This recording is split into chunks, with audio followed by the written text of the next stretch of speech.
Mali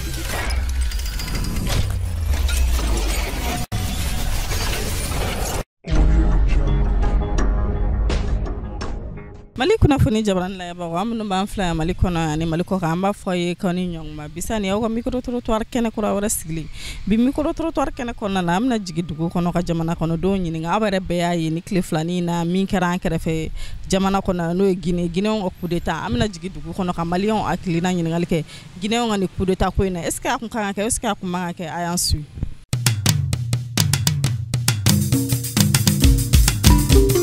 an so ma ne balma asoma am say tawni jamdo Adama Condé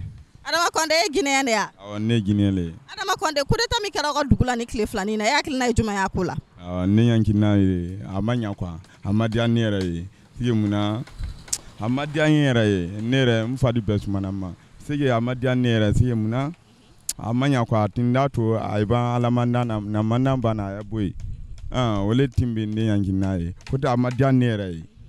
wallahi woju sukati le benganta amuna amaje Alpha Condé kumbe ka jamana maraka nya yakil nana sa wanya le tinkan do ni sege muna wayro tinkan sege muna yoro tinkan akafsa do ni kwa sa yoro sia mabrama falim an koni nyabi wala san koni be nyabi wala koni frafin tuabu be nyaba la koni ayoro koni kan ne bolo ne koni nyanki nami atimaka ka boye toro wala wole bi nyanki la ini chana balma ka yakil nana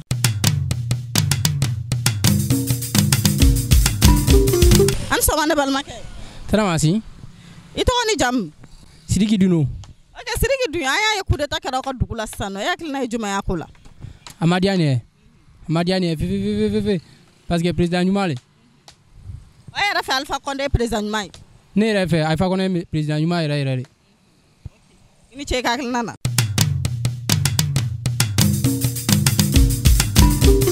an so wane balma ka an so ito ni jam to Bangali Sidibe aya ye ni kleflani konna na coup d'état kara ko jamana na no lagna yakil na juma yakula bonde ankilina la tuya rere la manya pisame wati mina se wati kagala même si Alpha Condé kaman ka tu mais coup d'état manya tuya la pisi al na be boy mais amido mina mo do tu kon la na makanka boy ni yarla donc Guinée on yere jeni teni coup d'état ko bon comme kira ka ba Guinée ka dia lesna ka aboy coup d'état dia ka dia na wala kan membi bolo ka sawa jamana hono magoma wala kan membi bolo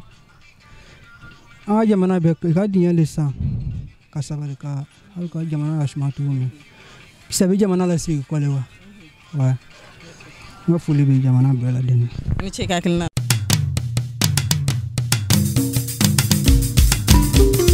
an sawa man sawa ito ni jam Mohamed Sidibe Guinéen ya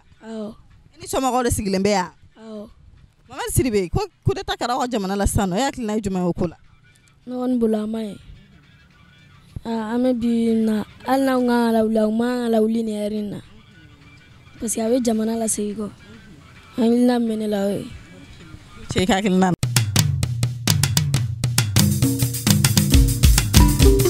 an so wane balma ni so medi yakil na mu ye Guinée coup d'état ina bon coup d'état tiɲɛ la kɛra madi kende fɛ ko ye parce que a bɛ jamana seko arabadi bɛɛ bɛ ɲɛta de ɲini an tɛ kɔta ɲini donc mais an bɛ layɛlɛ min na bi an b'a la deli toujours ala ka jamana ta ɲɛ ala kana nimisa dɔ kɔnɔla la ala ka jamana basi a bɛ mili bolo ala k'a ta fanka dani ma donc ala ka jamana bɛɛ lajɛlen suma an bɛ Mali min ala ka Mali basi fitina bɛ ala ka fitina ban kuma bɛ ne fɛ k'a lase silama bɛɛ lajɛlen ma o yɔrɔ ye aykato Allah salam ini chakil nala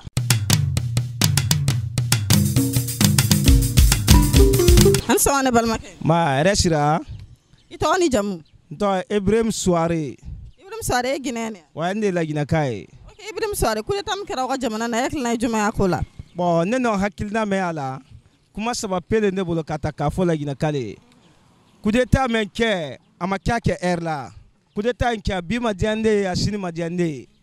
ya famu coup d'état très kan ka ke er mena alma coup d'état ke er wala donc si c'est Alpha Condé la wule er mena kɛ o ma diya ne ye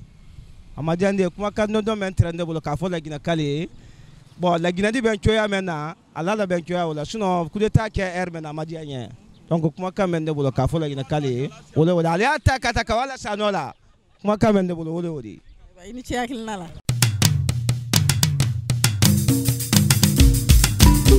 An sɔgɔma ne balimakɛ. Wa o de kan ne bɛ. I tɔgɔ ni jamu. N tɔgɔ Alpha Condé. Alpha Condé ye Guinéen de ye. Awɔ. Alpha Condé coup d'état min kɛra aw ka jamana la sa hakilina ye jumɛn y'a ko la. Coup d'état kɛ man bɛ de. A kun ka coup d'état kɛ a kun min ye coup d'état kɛ o kun man ka coup d'état kɛ. Mɔgɔ wɛrɛ kun man ka kɛ. Munna o kun man ka kɛ. Mina parce que a ye mina don kɛ ma non kɛ ma kan ka wolo kɛ. Coup d'état kun kan ka kɛ mɔgɔ wɛrɛ de bolo y'a ye jan'a ye bɔ kɛ yɛrɛ bolo. Sinon kɛ ye min kɛ tiɲɛ yɛrɛ a ma jara o la de kɛ ba parce que mɔgɔ min ta k'a former ka tila o ye minɛ k'i tra ye non tiɲɛ yɛrɛ a ma jara o la kɛ walahi i ma ko in kuma ma nɔgɔn de ma i ma I ce ka hakilina la.